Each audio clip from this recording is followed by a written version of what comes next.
Hello and welcome back to another episode of LMS Cast. I'm joined by a special guest. His name is Troy Dean. He's from agencymavericks.com. I've been following Troy since I think it was 2012.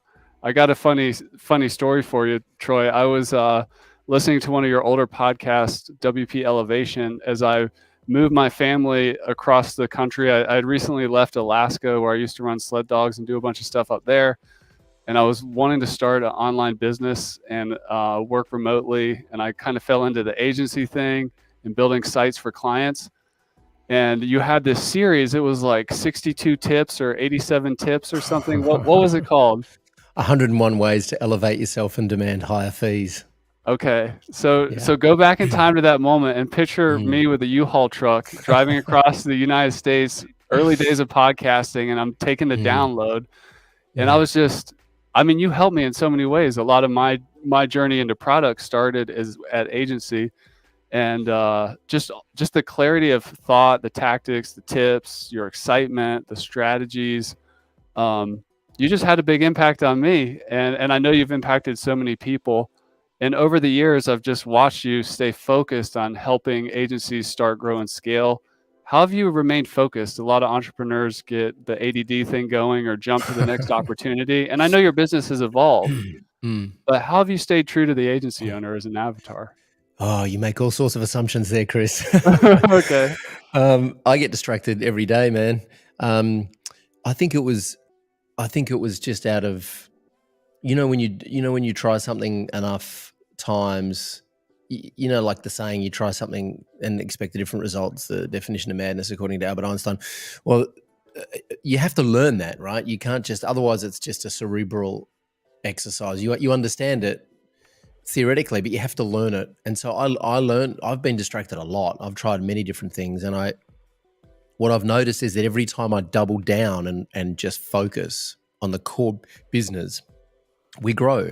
And every time we go through every time we hit a speed hump, it's usually because I'm distracted and I'm off doing something else. So I think in the early days, what happened is I came from agency land doing client services, which is a really hard business model, by the way, and I'm sure we're going to talk about that. But I started coaching accidentally, and I started getting a lot of gratitude emails and messages from people, like similar to how you just opened the show, like, you've really impacted me. And I just was getting that from a lot more people than I was in the agency, just because the business model, right? Coaching or online course business model, you can just reach a lot more people. So I was just getting a lot more positive feedback. And I don't know if you know the 5 love languages, but back then it wasn't a thing, but I've since learned that my love language is words of affirmation, right? So someone says something nice about me with words from their mouth that I can understand, and I'm hooked, like they're going to be my best friend. Send me gifts, massage my feet, all that kind of stuff. Not interested, just doesn't resonate with me.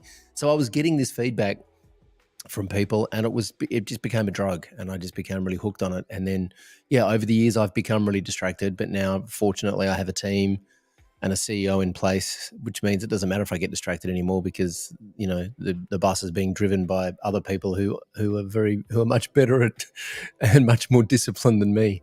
Because I think I do have the ADD thing. I do want to go off on tangents and explore other things, but eventually you learn, consistency is the secret.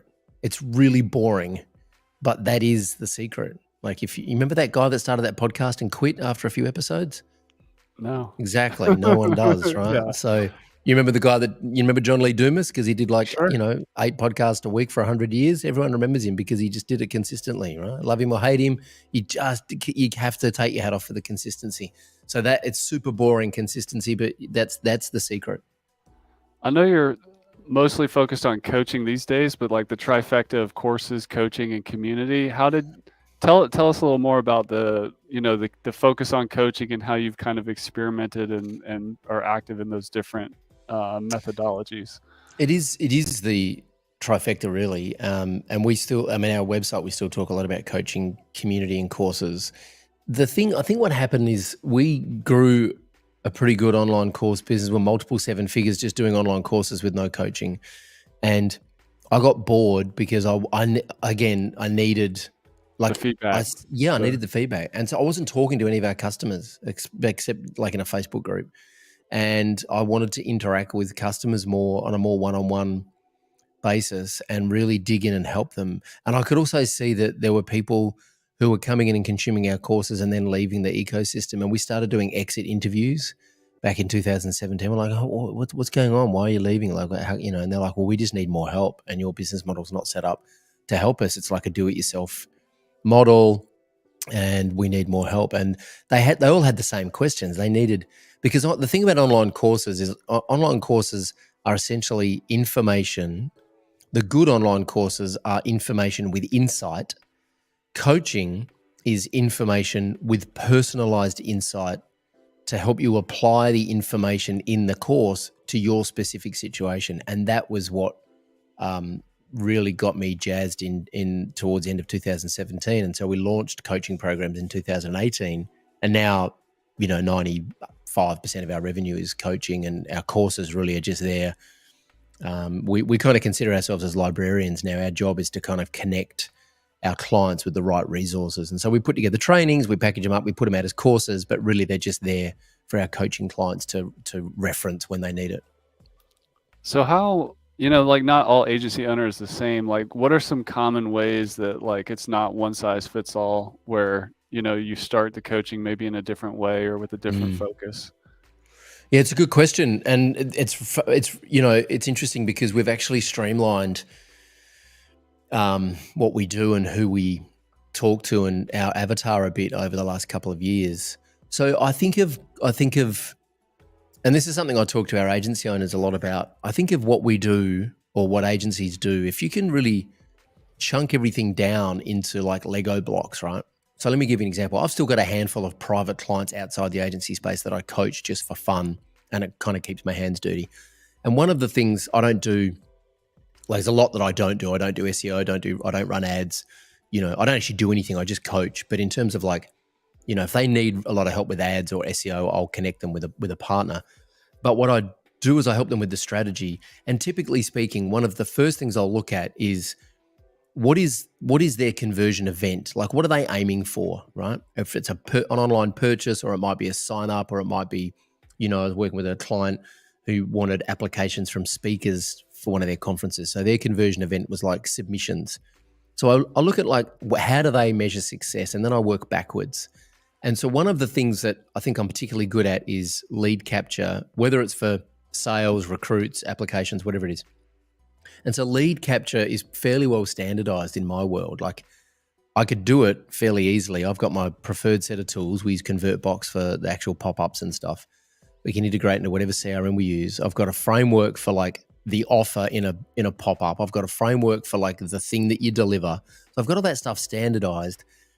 And a client might need that in the first couple of months of working with me. They might not need it until, 12 months. So it's a product that I've got on the shelf. It's a Lego block that I can pull in whenever I need to. Same with coaching. Like we have things that we help agency owners with, but someone might not need it now, right? They might need, so we had a client join one of our masterminds who was already multiple seven figures. He's like, do not teach me how to get clients or generate leads. I need to grow my team and fix my processes so I've got extra capacity before we take on any more clients. So with that particular agency owner, it was a very different journey, right? But so we say that it's customized, but it's templated, because if that client comes in and needs to hire staff, we have like dozens of templates, from job scorecards, job ads, a whole recruitment pipeline built out and ClickUp. We have, meeting agendas. We have interview questions. All that's built out. We might not give that to a client until they're in their third year with us, because what they need right now is to grow their recurring revenue and fix their processes. So it just depends on where the client is. Now, having said that, over the last sort of 18 months to 2 years, we've really kind of honed in on what we want to do is everyone who comes into our world, we put them through our sales training first to help them grow their recurring revenue. And 95% of our agency owners go through that first, grow their recurring revenue. Then we can talk about team and processes. Very rarely we have someone now turn up that's like, I don't need the sales training, just get me into the team building stuff. But that's the exception, not the rule. So I think the answer to the question is, if you standardize the way that you deliver value, and then think of everything you do, instead of like, hey, we build websites, which is really ambiguous and really vague and really hard to understand, and there's nothing concrete in that. If you say, what we do is these, 8 things that might mean that we end up doing a lot of work on your website, but we don't just build websites. What we do is these 8 things that actually move individual needles within the business and solve specific problems, standardize the way you deliver it, and then find clients who and get them a quick win. Like if you get a client a quick win, they think you're a magician and they'll basically do whatever you tell them to, right? And so just one other example, if you're in the branding game and you're building brands for clients, doing, logos, interfaces, whatever, standardize the way you deliver a brand book or a brand guide. Like have your Canva templates built out or whatever you do, and say, well, the first thing we're going to do is fix your brand and get consistency across all the channels before we worry about SEO or doing that kind of stuff, and have that standardized and then just pull that off the shelf when the client needs it. That's super cool. We kind of have 2 audiences here. We have like the course creator coach, and we have the agency who supports that industry. Mm-hmm. So we're kind of in the course creator coach mode right now, and we're going to flip entirely to the agency in a second. But a couple more questions. Do I understand it right? You have other coaches that work inside your organization as well. So like, how do you get to a point where it's not dependent on the founder for delivering coaching and your system here? And I've also experienced you do a great job with assistants and other people in your organizations. I think you said you had a CEO as well. Yeah. So how do you do that? Well, the first thing is you got to, like, the first Simon's an X, right? You have to start with why. Like, why I'm no good to my clients if I keep coaching for, another 10 years. I've been doing it for, over 10 years now. I'm no good if I keep doing it for another 10 years because I'm just going to get cranky, right? Yeah. That's just the nature of, if you do something long enough, it's just going to wear you down. And so I needed, my big why is I want the company to be the most valuable it can be to its customers. And so I'm in Australia. Most of our clients, probably 60% of our clients in North America. So how do we serve those guys in time zones, right? I'm not like, I used to get up at 5 o'clock in the morning and run coaching calls. I'm too old to do that now. I have 2 kids. Like I want to get up and have breakfast with them in the morning, get them off to school, all that kind of stuff. So we needed coaches in different time zones. And also eventually I got to a point where I realized I wasn't the best person to run the company. I'm really good at creating content and that's about it, and I'm good at coaching. But Emily, who was our operations manager, eventually I said to her, you're better at running this company than I am. You're basically doing it anyway. So we should just pay you for it and incentivize you around net profit, and you can become the CEO and you can drive the company. And I'm the shareholder. I mentor her. I also play an active role in the business. I kind of, create content, do a bit of coaching, contribute to marketing. But eventually the plan is for me just to create content and be the shareholder. And Emily and the coaches, and the team do everything. And so the way that we do it is I spend a lot of time documenting how I think. How do you do that? Well, yeah, it's a good question. I mean, I spend a lot of time creating Loom videos and voice messages to the other coaches. They ask me questions. This particular client stuck with this. And really, like if you're an agency, everything kind of comes down to 2 categories, right? There are 2 categories of problems that your clients have. They either have a traffic problem or a conversion problem.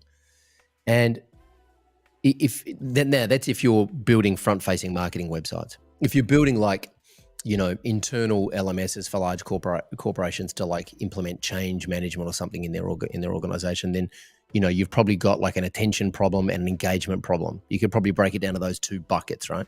So how do we get attention, or how do we drive traffic? How do we convert, or how do we get engagement? Every problem can basically come down to one of those 2 categories. And then it's just a matter of, again, having those assets on the shelf.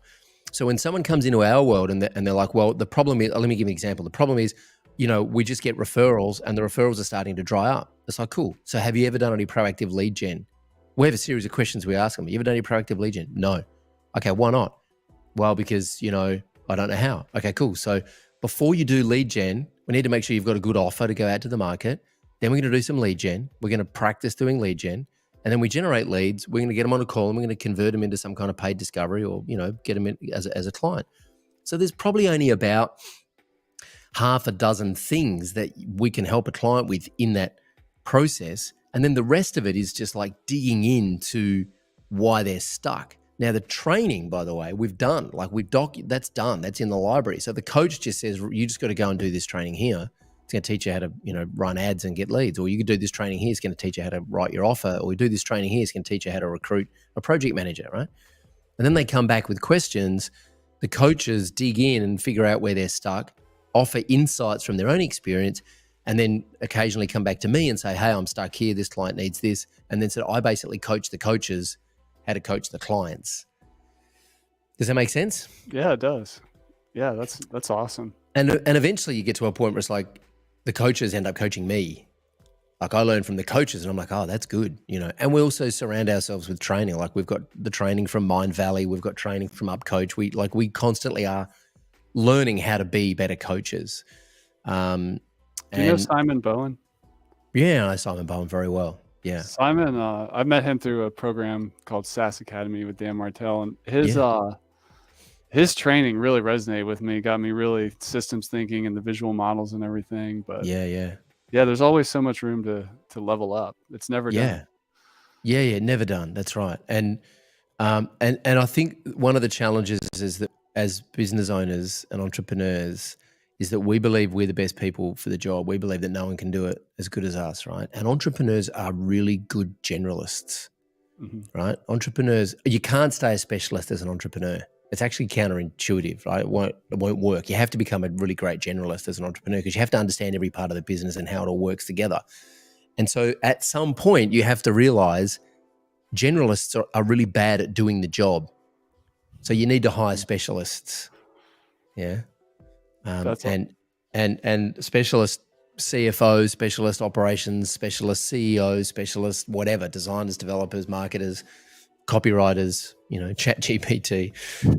ChatGPT is a way better copywriter than I'll ever be, right? So you need to hire specialists and become the best generalist you can be as an entrepreneur and a business owner. Because the other thing is that as a coach, my job is to maximize the value of my client's company. And sometimes that means protecting my client's company from my client's poor management of that company, right? That's wise. Yeah, so I'd be like, well, Chris, my job is to maximize the value of Lifter LMS, and I got to tell you, you're doing a really bad job at running Lifter LMS right now. Even though you're the shareholder and you're the CEO, I kind of have to protect you, the shareholder, from yourself as the manager, right? Right. You know what I mean? Yeah. That's why we also have coaches that coach my CEO and myself through the same kind of thing, like protect us from ruining the company because we don't know what we're doing and we're trying to figure it out and we need some help. One more coaching question for you. How do you build trust? Because if you're going to develop that kind of relationship with an owner, they got to trust you, especially if you're going to give them some constructive criticism and whatnot. So how do you kind of get that rapport and that trust going? It's a really good question. I largely do it through content. So we have people that have joined the one of our programs and then get on a call. And, I say this humbly, but they're kind of like, oh my God, I can't believe I'm hanging out with you. I listen to your podcast all the time and watch your videos all the time. So content is if you publish videos, instantly you're an authority, right? Like it's just because most people won't do it. Most people won't publish videos because of some kind of fear or whatever, right? In fact, most people won't do anything because of some kind of fear because they're stuck in their own shit in their head, right? So if you just publish videos, you just publish your thoughts, and I think video is the most powerful format, you're an instant authority. Like it's really easy to become an authority. Just publish a bunch of videos and retarget them and repost them and share them. And people are like, oh, well, you're clearly the expert because otherwise, why else would you be publishing yourself on the internet talking about learning management systems if you weren't an expert at it? No one's deliberately going to throw themselves under a bus, right? You know what I mean? So now, the fastest way to grow authority is to doesn't matter how much you know, just start publishing videos about what you know, because even if you know a tiny bit, you know more than 99.99% of the people on the planet about that thing. So just start publishing your thoughts on the internet, and you become an authority very quickly. That's how we build trust, and then through case studies and testimonials and social proof. Transitioning to the agency owner, you out there listening that has an agency, I noticed on agencymavericks.com, you mentioned imposter syndrome, which is kind of what you're talking about there. How do you help agency owners overcome imposter syndrome, or where does it show up for them? The minute their eyes open in the morning. By the way, everyone experiences imposter syndrome, right? It's a part of being a human being. In fact, we ran an event in Melbourne in 2019, and I had a friend of mine who was a psychologist come up on stage and talk to a room full of people, and I asked her that question. I said,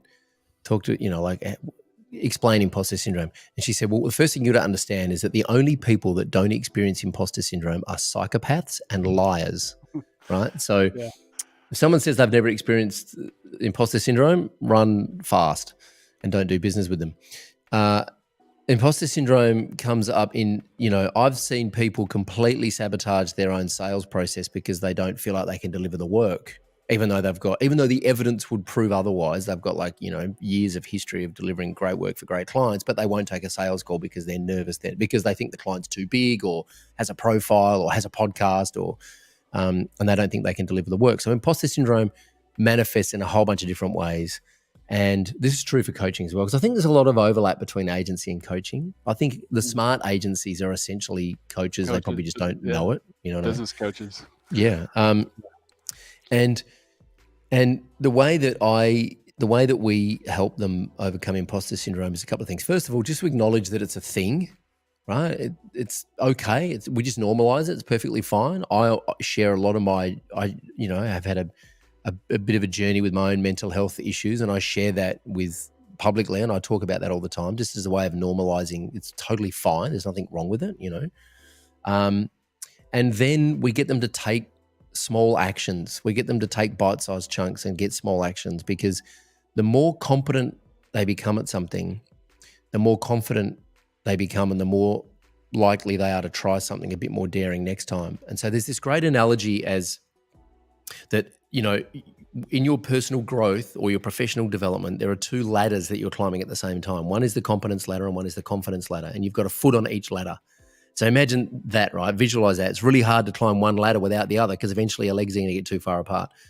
So our job as coaches and mentors is to help them grow the confidence ladder so that their competence ladder can keep up. So they're more likely to try something. They try it, they achieve something, they get competent, then their confidence grows. They have to grow the competence ladder themselves, because they're the ones that have to take action. But we help them grow the confidence ladder by supporting them and letting them know that there are other people that have done this. There are frameworks and what we call scaffolding that we can put in place around them to make sure if they do slip, it's not going to be too far and it's not going to hurt. Then there's a great community. So that's, templates, tools, frameworks, whatever. Then there's a whole bunch of agency owners and coaches in the community around them that help them when they fall over, because they will fall over, and we're there to catch them and put them back up. And I think agency owners have a similar responsibility to their client, is to let the client know, if you think about the word consulting literally means to protect the client. And so our job is to protect the client from getting into too much danger, or to let them know that it's okay, that it's just their brain trying to protect them. They're not in any real danger. And we've got these frameworks here and this social proof and this track record and this history that will support them on their journey, so that they're not out there on their own and that they feel well supported. So if we can help them grow their confidence, they're more likely to try more things, and therefore they'll grow their competence. And then it becomes a really nice kind of virtuous loop. I love that. What do you think makes a great agency entrepreneur? Some people are just chasing the money, but then there's those really special agency owners, and there's nothing wrong with making a lot of money, but what patterns have you seen in the really talented agency owners that have really spread their wings and gone far? So our most successful clients are really good at sticking to their knitting, right, or staying in their wheelhouse. So the agencies I think that struggle are the agencies that try and do everything for everyone all the time, and that's a recipe for disaster. If you try and please everyone all the time, you end up pleasing no one, because you end up just you don't do anything very well. You just you're a bit of a hack at everything. And so the agency, and so when I talk about, the riches are in the niches, I think the big misunderstanding with the word niche or niche is that it's not your target audience, right? Your niche is the way you do something or how you do something. Your niche is learning management systems, right? You've figured out a way that you help people deliver value by posting their information up and putting it in a learning management system and impacting their clients and their students that way. But your target audience is quite varied. Your target audience is agencies, but also course creators. And that could be like parenting, mental health, weight loss, business coaching, crypto, you name it. It could be any, it's right? all that. Yeah. Right. So your niche is not your target audience. Your target audience is who you are best at serving. Your niche is how you do it and the way that you do it. I've carved out a niche, and a lot of people just think that your niche is a vertical. Right. I'll come back to target audience in a sec. Your niche is the way that you deliver value to your clients, and every business is slightly different, right? Your target audience is who you serve, and that can be either a vertical, accountants, dentists, pregnant women, whatever. It can be demographic, so it could be 38-year-old males who are scared of email and scared of getting fat when they hit 40. That's a real demographic, by the way. Mm-hmm. Or it can be psychographic. And psychographic demographic could be return to work mums. That's a great example of a demographic niche, right? Because they're roughly the same age, same stage of life, and have similar motivations. Psychographic niche is similar desires, similar fears, but demographically could look very different. They could be different age, different gender, geographically could be very different in the world, but they have the same desires and fears. Now, there's a bit of overlap with demographic and psychographic, but the point is your target audience doesn't have to be accountants. It could be business owners, but it could be growth-minded, abundant thinking, type A, high-energy business owners, right? That's kind of specific. That's a psychographic niche. They could be 22-year-old females. They could be 50-year-old males, right? Demographically, they're very different, but psychographically, they are very similar. And so what you're looking for is commonalities across your target audience to bring together an avatar, which is either a vertical, demographically, or psychographically similar. And then you put together a standardized way of delivering their value and like a productized offer that they understand, which is your niche. That's kind of how you deliver value to them and how you help them. You mentioned that one of the main things that almost everybody needs help with in the beginning is getting the recurring revenue engine spinning. First to start, I know some agencies are really focused on the project and project pricing. What kind of things do you do to help people transition to more of a recurring revenue mindset or just embrace that way of thinking? So the project model is so broken, right? And I'll explain as a consumer, as someone who's sold projects for years, and as a consumer of projects, because we've hired a lot of agencies in this business over the years, typically what happens is you go through some kind of nurture process with someone. First of all, you have to identify that you've got a problem that needs solving, or there's an opportunity worth exploring. You reach out, you connect with someone, you get a referral, you respond to someone's ad, whatever it is. You go through a nurture process, you get on a call with them. Eventually, you decide to hire them. You pay them whatever it is, 20 grand to do a project. And then what happens is everyone bites off more than they can chew, and everyone runs around like a headless chook for 3 months trying to meet a deadline, right? It's a recipe for disaster. It very rarely works out. And I think the reason is that the time pressure is, crazy. And it does work. I know a lot of people make it work. For me, the way I pivoted was I said, you know what, let's just, instead of you paying me 20 grand now, let's just work together for the next 90 days. And we're going to work on a very specific thing. And I'm going to solve a very specific problem so that we can dance before we get married, so to speak. And let's get you moving in the right direction. Let's get you some wins. I broke it down to a 2.5 to 5K a month engagement, depending on, what was involved. And at the end of that 90 days, usually what happens is we've gained such momentum, and we've got so many wins on the board that they're like, you're a magician. What should we do next? Yeah. Right? Now, over the period of 18 months, we might completely redo their website, but we're not going to try and bite it off and then get indigestion for 3 months, chewing more than, trying to chew more than we've bitten off, if you know what I mean. So, and also the math for me was like, I used to, was charging between 15 and 25 a website, a project. By the way, a project's never just a website. It's always like, well, there's lead capture, there's email marketing, there's SEO, there's care plan, whatever. And I pivoted to a 2.5. Originally, it was a 2.5 to 3K a month model. And by the way, 2.5 a month is 30 grand for the year, and it's recurring. It's not a payment plan.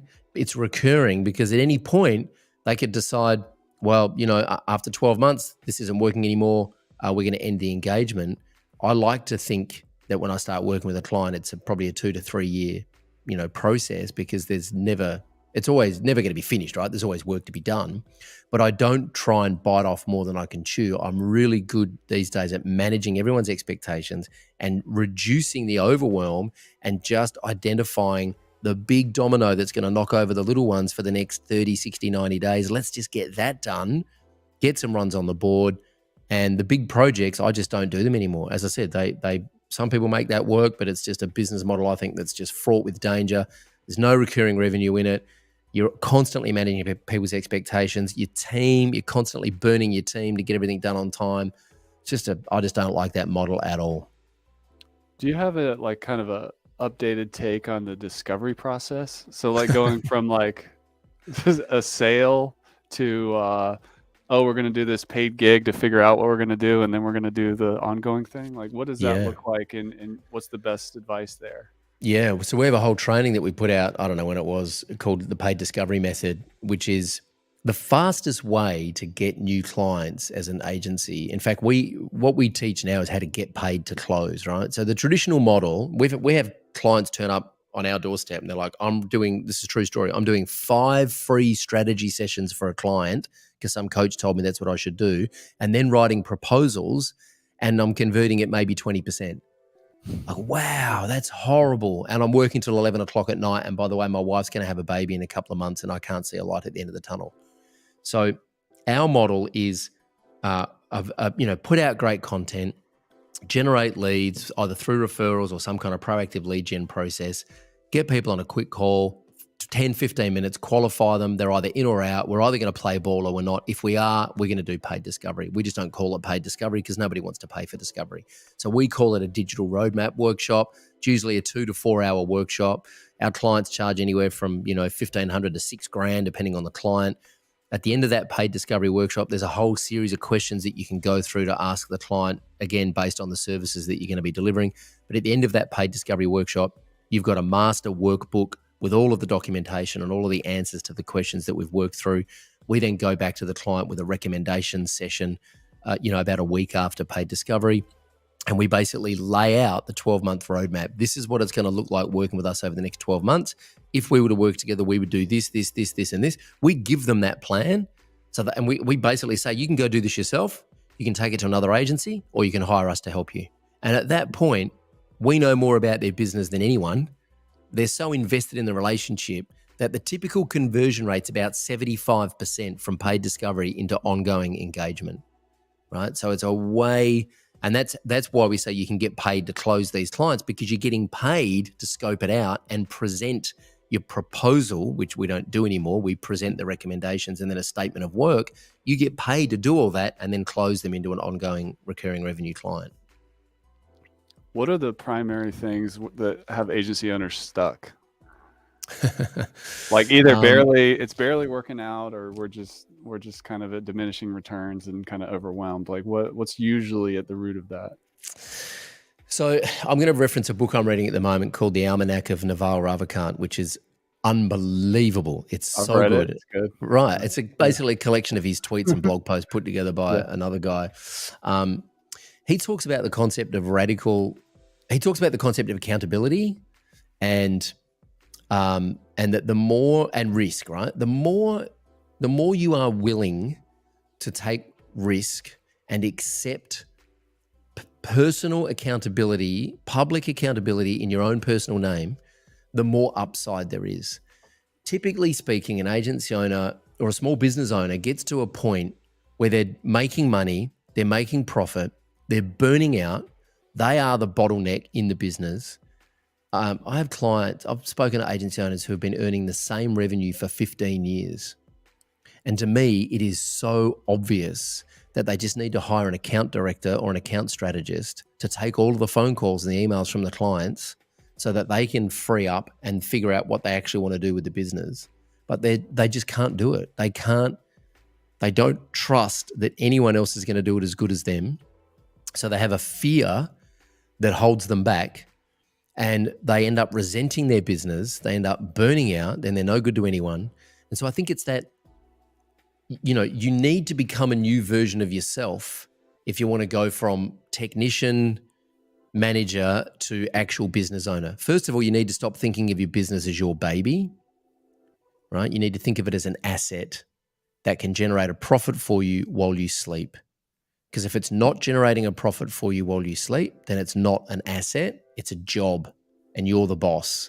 And you're a horrible boss because you work yourself more hours than anyone else would, and you don't pay yourself enough.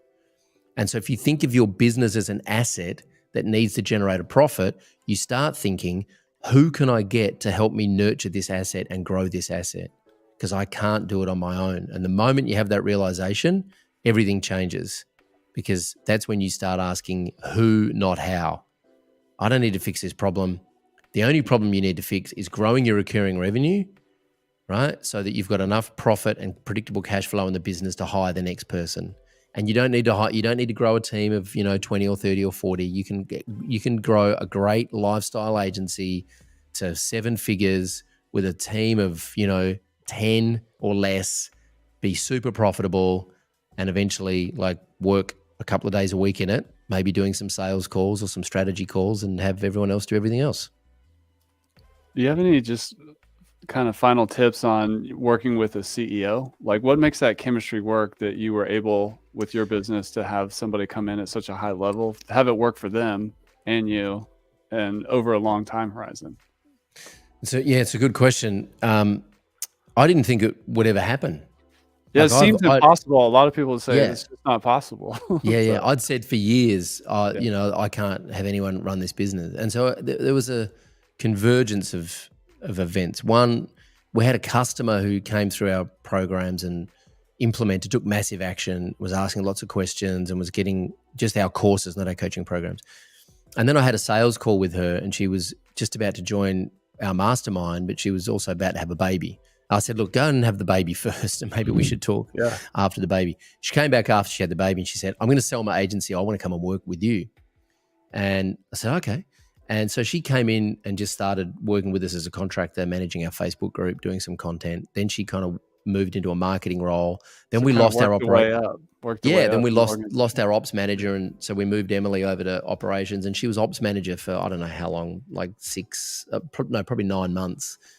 And then what happened, I think at the end of 2021, it had been a weird couple of years.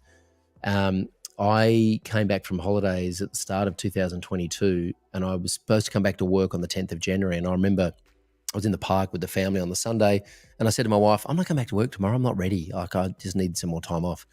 And I rang Emily and I said, I'm not coming back tomorrow. I'm going to take another couple of weeks off. So just, reschedule everything on my calendar, and you know what you're doing. Just do what you need to.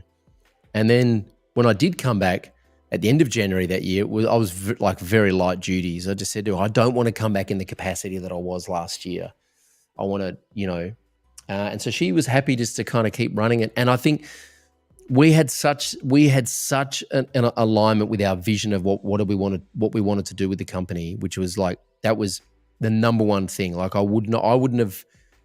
I wouldn't have felt comfortable letting go of the reins and giving her more and more autonomy unless I knew that we had basically exactly the same vision. We don't agree on everything, which is a good thing, but we have the same vision. We're going to the same destination. We're on the same train. There's enormous trust there. And then at some point in, I think, March 2021, I rang her and I said, I don't want to run the company anymore. You're much better at this than I am. If I never have to look at another spreadsheet again, it'll be too soon. I think you should do it. And I think we should make it official and make you general manager or CEO, or whatever you want to be. And she said, I want to be CEO. And I said, okay, you can be CEO. And so my role now is so I talk to Emily most days, probably 3 days a week. I talk to Emily. She's in New Zealand. And, she doesn't make any massive financial decisions without me because I'm the shareholder and a board member, but she's got full autonomy to make, she can, it's her call. She knows what she needs to do, and she's got her metrics. She's incentivized as well. So it's in her best interest to do a good job. And I think ultimately though, Chris, what happened is I got to a point where I said to one of our coaches, Pete Perry, I said, you do not want me coming back into team meetings making decisions, because they're going to be the wrong decisions, because I'm cooked. I just need some time off. I've been doing this a long time. I need a fresh brain to come in and look at this company with fresh eyes, because I'm not making good decisions anymore. And they're just getting, because I'm making fast decisions because I just want the problem to go away. And so I need someone to come in who's actually got a bit more patience and a bit more energy to look at this, just because I've been doing it for a long time. So that was really, the decision was, the best thing for the company is for me not to run it anymore. And I was the one that identified that and pulled myself out of it. That's awesome.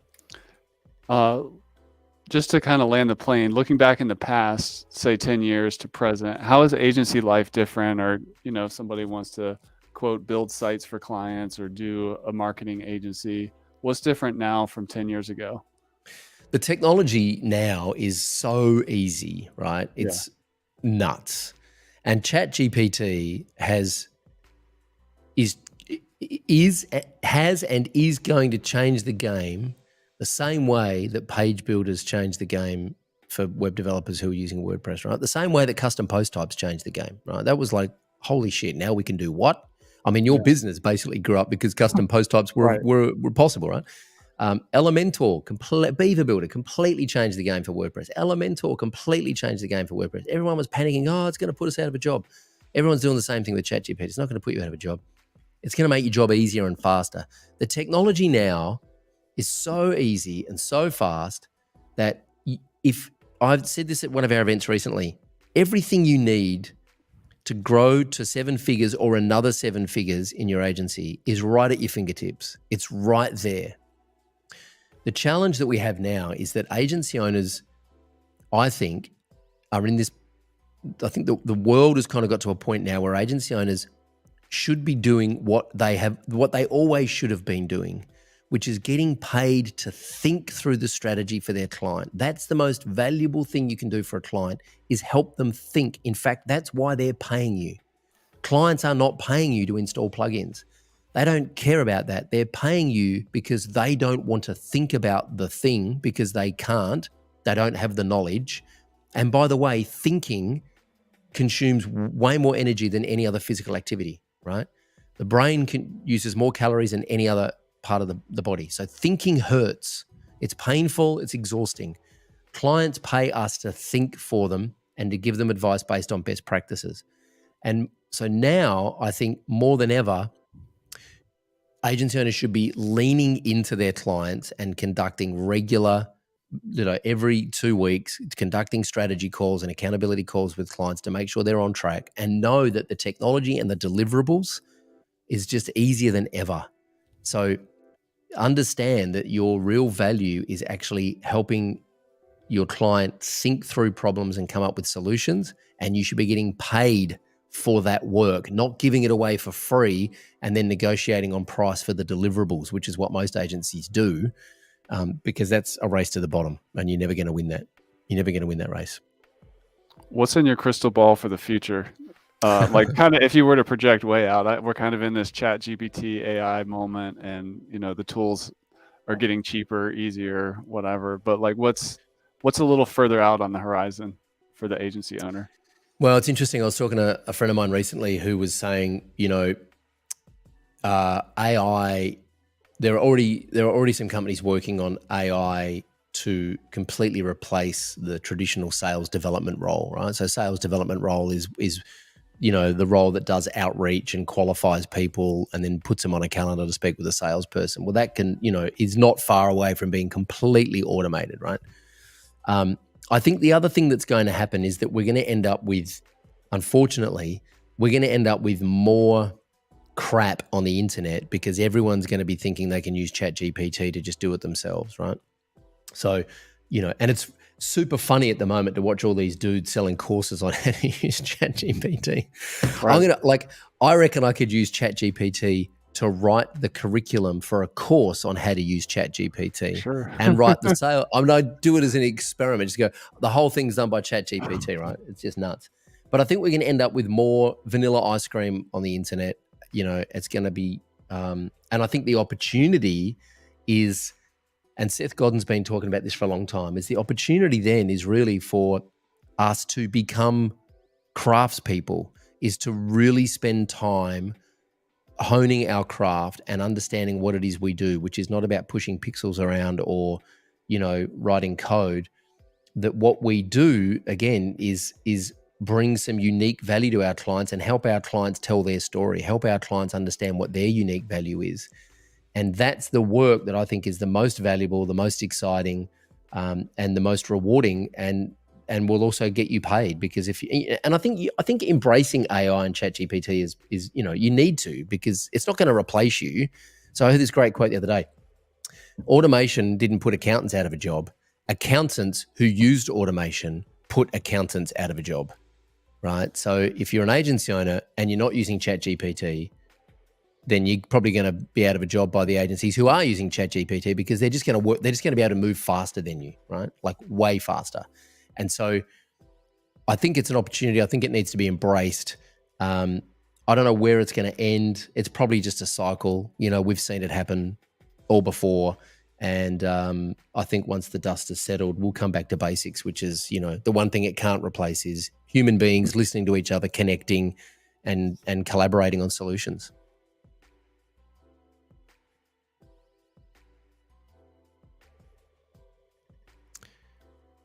I think we've lost Chris,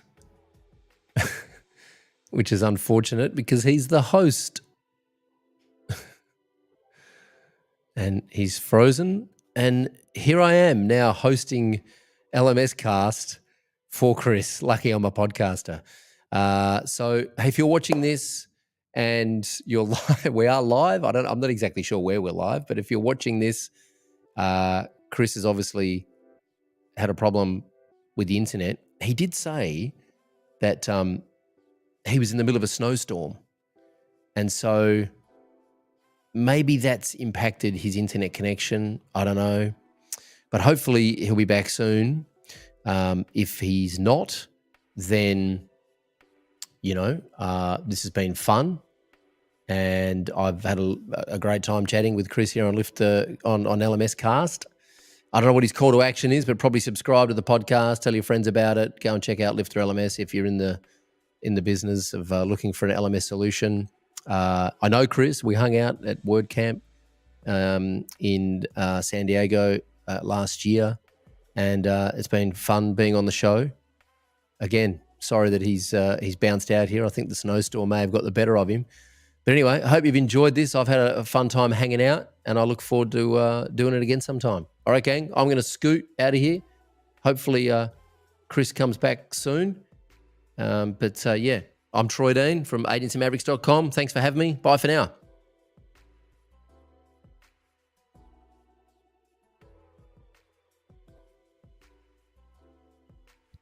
We're back. We just lost internet for a little bit. See if Troy's able to get back in here.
All right, just see if Troy can jump back in.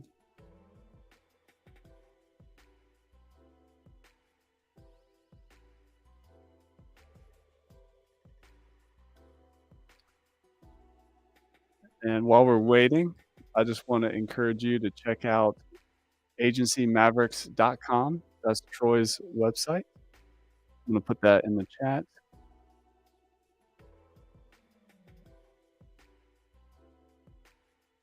Go check that out.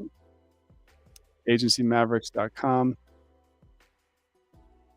Troy had a huge impact on my development as an agency owner and, learning marketing and online video.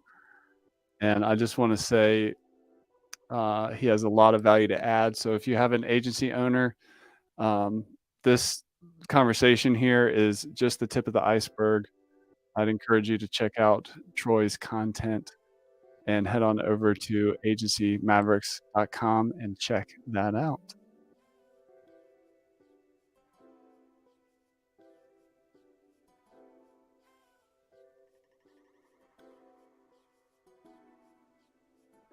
It looks like we're wrapped up here. So thanks for checking this out, and I hope you have a great rest of your day. Go check out agencymavericks.com. Take care.